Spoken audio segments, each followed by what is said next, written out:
Hello दोस्तों, तो कैसे आप सभी। एसएससी सीजीएल 2025 में हम मैथ्स के क्वेश्चन सॉल्व करने वाले हैं, जो कि आपका मेंस हुआ था। आपको पता होगा कि आपका 18 जनवरी 2025 को आपका मेंस हुआ है, तो उसके हम टॉप क्वेश्चन का सोल्यूशन करने वाले हैं। और मैं आपको बताऊंगा एक बेहतरीन ट्रिक के साथ सोल्यूशन कैसे कि आप टाइम मैनेजमेंट कर पाएं। ठीक है, तो बिना किसी देरी के स्टार्ट करते हैं आज के हमारे सेशन को।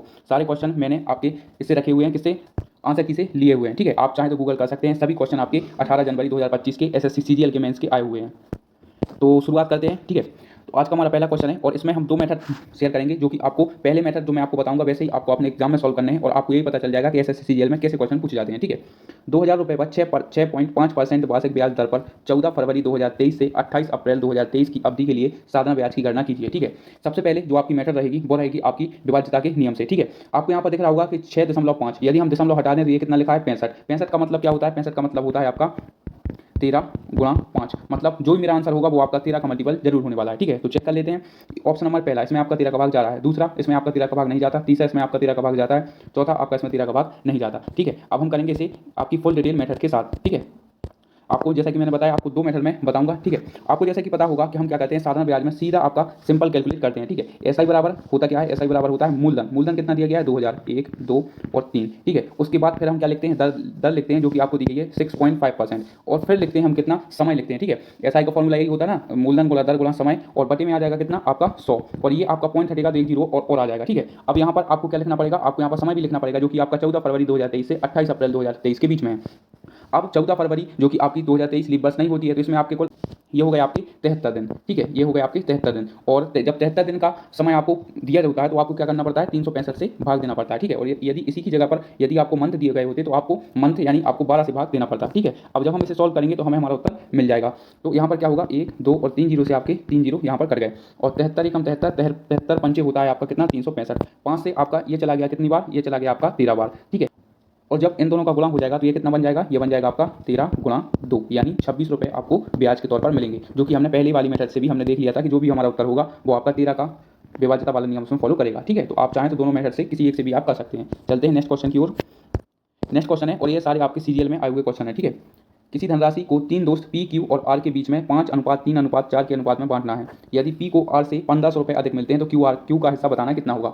सबसे पहले हम पहली मेथड से चलेंगे, जो कि आपको पेपर में जो का त्यों आपको सॉल्व करना है। ठीक है, तो उसने बोला है कि पी को आर से 1500 रुपये अधिक मिले हैं। ठीक है, पी को आर से 1500 रुपये अधिक मिले हैं, तो सबसे पहले हम रेशो लिख लेते हैं। यह आ जाएगा आपका पी, ये क्यू और ये आर। ठीक है, और जब हम इनका रेशो लिखेंगे तो ये कितना दिया गया है, 5:3:4। ठीक है, अब उसने बोला क्या है, उसने बोला यदि पी को आर से 1500 रुपये अधिक मिले हैं। ठीक है, यदि पी को आर से 1500 रुपये अधिक। ठीक है, जबकि आपका रेशियो में कितने मिले हैं, रेशियो में 1 मिला है, जबकि रुपये में कितने मिले हैं, 1500 रुपये मिले हुए हैं। तो उसने पूछा है क्यू का हिस्सा कितना होगा। ठीक है, तो आपको कुछ नहीं करना है, बस 1500 रुपये को आपको कितने में 3 में गुणा कर देना है, ये आपका उत्तर हो जाएगा 4500 रुपये। ठीक है, ये आपकी डिटेल मेथड हो गई। अब हम बात करेंगे आपकी शॉर्ट मेथड से। ठीक है, अब आपको क्या करना है, बिल्कुल पेन उठाने की जरूरत नहीं। उसने बोला है पी को आर से 1500 रुपये अधिक मिले हैं। ठीक है, तो ये आपका पी का अनुपात दिया गया है, ये आपका आर का अनुपात दिया गया है। इन दोनों में अंतर देख लीजिए कितने का है, 5 और 4 में 1 का अंतर है, और 1 की वैल्यू हमें 1500 दी गई है। बस आपको चटाक से 3 में इसका गुणा कर देना है, 15×3=45, और आपको आगे बढ़ जाना है, ये आपका उत्तर हो जाएगा। ठीक है, बिना पेन उठाए भी आप सॉल्व कर सकते हैं।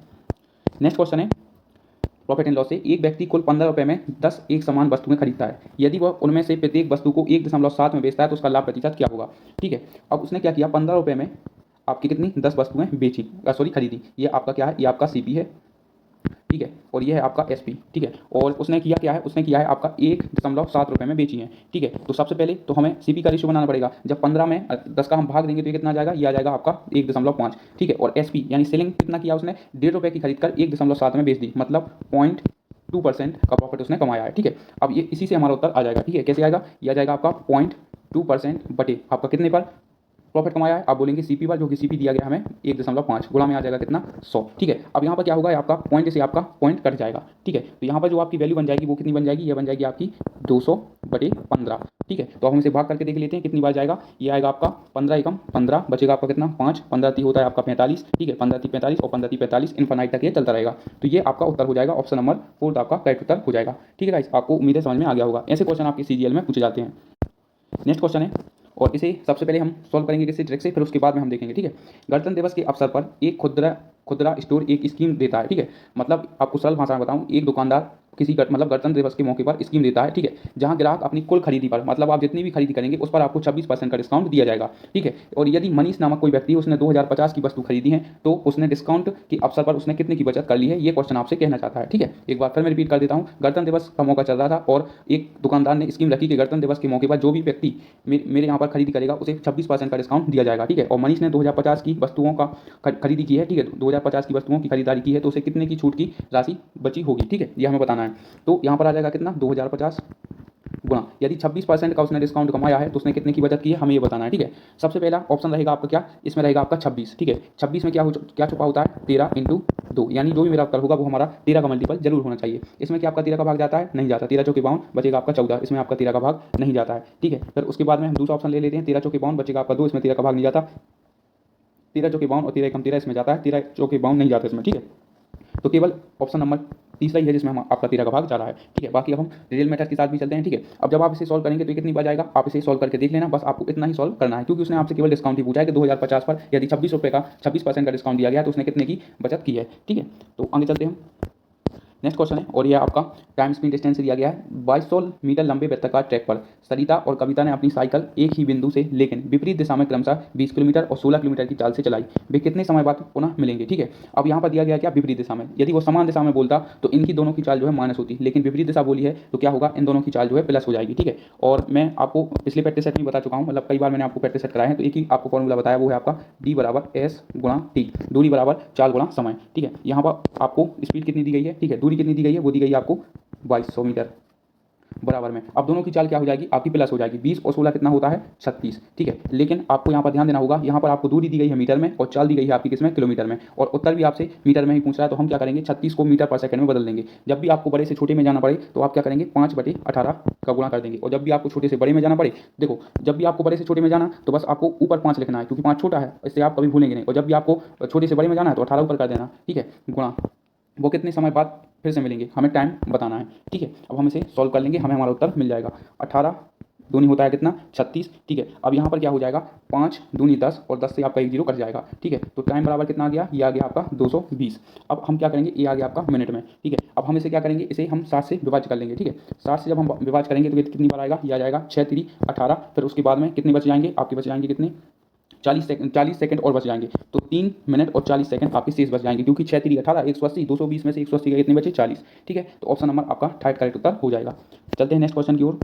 नेक्स्ट क्वेश्चन है, औसत से पूछा गया है, यदि 3 व्यक्तियों की औसत आयु 56 वर्ष है, ठीक है, और उनकी आयु का अनुपात 2:5:7 है, तो सबसे छोटे व्यक्ति की आयु ज्ञात कीजिए, ठीक है। सबसे छोटे व्यक्ति की आयु का अनुपात कितना दिया गया है, ये दिया गया आपको 2, ठीक है। सबसे पहले इसे ट्रिक से कैसे सॉल्व करेंगे, यदि उसने बोला 3 व्यक्ति की औसत आयु 56 वर्ष है और उनकी आयु का अनुपात 2:5:7 है, तो 7 5 12 और 2 14, 14 का मान कितना दिया गया है आपको, 56 दिया गया है, ठीक है। तो 14 चौके होता है कितना, 56, तो फिर क्या करेंगे, फिर करेंगे हम 4 दूनी 8, ठीक है। तो जो भी हमारा उत्तर होगा वो हमारा 8 का मल्टीपल जरूर होना चाहिए, ठीक है। ये तो आपको देखना ही पड़ेगा, ठीक है, नहीं तो आपको क्या करना पड़ेगा, सबसे पहले आपको विधि से सॉल्व करना पड़ेगा, यदि आप 8 का मल्टीपल चेक नहीं कर पाते हैं तो विधि से कैसे चलेंगे, यदि 3 व्यक्ति दिए गए हैं और उनकी औसत आयु आपको कितनी 56 दी गई है, तो उनका योग कितना होगा, 5 3 15 यानी 150, 6 3 18 कितना हो जाएगा, 168। अब उसके बाद में इन तीनों का अनुपात दिया गया है, इन तीनों को जोड़ने के बाद कितना आएगा, 7 5 12 2 14, ठीक है। यदि आपका इन तीनों का योग 14 आ रहा है और जबकि औसत आयु का योग कितना आ रहा है, वो दिया गया आपको 168, ठीक है। तो एक की वैल्यू हम यहाँ से निकाल लेंगे, तो 14 एकम 14 और 14 दूनी 28, एक का मान आ गया कितना, 12। अब उसने आपसे पूछा छोटे बेटे का, छोटे बेटे की आयु हमें बतानी है कितनी होगी, ठीक है। तो छोटे बेटे की आयु का अनुपात कितना दिया गया है, वो दिया गया है आपका 2, ठीक है। तो 12 गुणा 2, 12 का गुणा जब हम 2 में करेंगे तो हमारा उत्तर कितना आ जाएगा, वो आ जाएगा आपका 24, ठीक है। नहीं तो आपको मैंने आपको फर्स्ट मेथड भी बताई, आप उससे भी जा सकते हैं, ठीक है, बिना पेन भी उठाए सॉल्व कर सकते हैं ऐसे क्वेश्चनों को।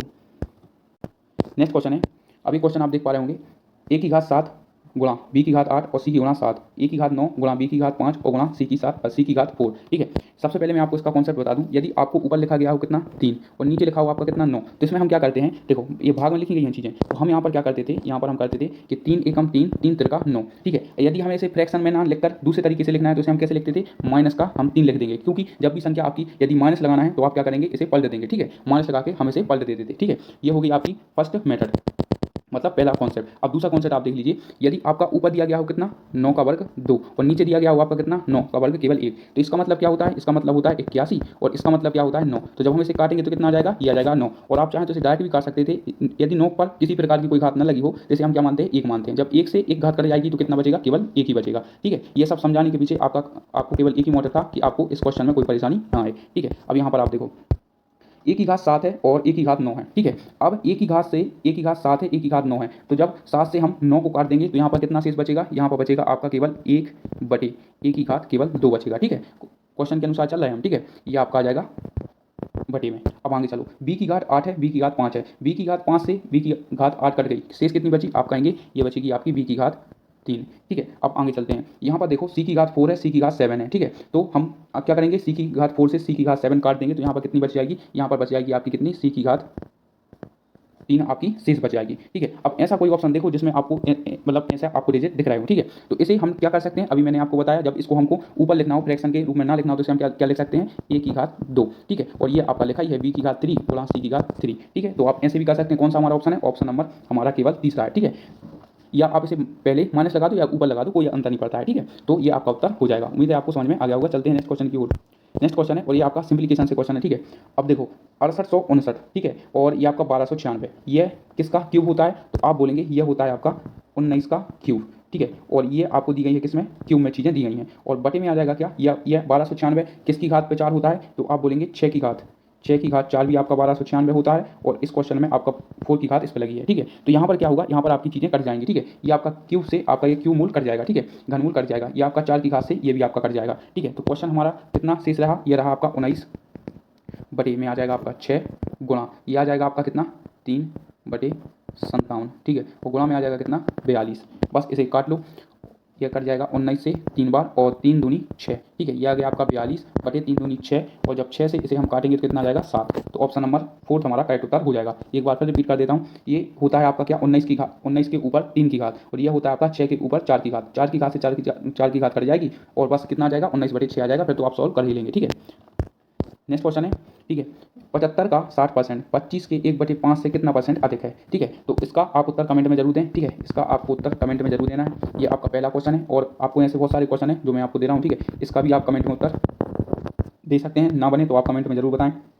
अब ये क्वेश्चन है, इसे आप चाहें तो कर सकते हैं। ठीक है, ना बने तो आप कमेंट में जरूर बताएं। ठीक है, इसको भी मैं आपको करने को दे रहा हूँ। ये सभी आपके एकदम ईजी क्वेश्चन है। ठीक है, और ये क्वेश्चन है, आप इसका भी उत्तर बता सकते हैं। ठीक है, कमेंट में आप जरूर बताएं, ये क्वेश्चन कर सकते हैं। और ये भी है, इसको देखो, इसको क्या होगा, यदि आप चाहें तो मतलब बिना पेन उठाए भी सॉल्व कर सकते हैं। क्यों, 11 का वर्ग 121 होता है। ठीक है, 13 का वर्ग होता है क्या 225, नहीं। 13 का वर्ग होता है क्या, नहीं। ठीक है, तो ये किसका उत्तर होगा, ये होगा आपका 11/4, क्योंकि 11 का वर्ग होता है 121 और 15 का वर्ग होता है 225। ठीक है, तो आप ऐसे भी उत्तर दे सकते थे 11/15। ठीक है, चलते हैं नेक्स्ट क्वेश्चन की ओर, और ये आपको कमेंट में जरूर बताना है। ठीक है, इसमें मैं आपको बता देता हूँ, इसकी हेल्प कर देता हूँ। इसमें लगेगा आपको कॉम्पोनेंटिव एंड डिवेंटिव। ठीक है, सी एंड डी का फॉर्मेट इसमें आपको लगने वाला है। ठीक है, कॉम्पोनेंटिव एंड डिवेंटिव यदि आपने पढ़ा हो तो। ठीक है, और ना पढ़ा हो तो आपने 10वीं की आपको मैथड तो पता ही होगी ना, विचलन विधि। ठीक है, 10वीं में आपने पढ़ा होगा, और इसका भी आप उत्तर बता सकते हैं कमेंट में। तो ये थे आपके किसके, CGL के क्वेश्चन आए हुए। ठीक है, 18 जनवरी 2025 के। और अभी आपका नोटिफिकेशन थोड़ा डिले होगा, लेकिन आपका नोटिफिकेशन जल्दी जारी किया जाएगा। ठीक है, उम्मीद है सेशन आपको अच्छा लगा होगा। मिलते हैं अगले सेशन में।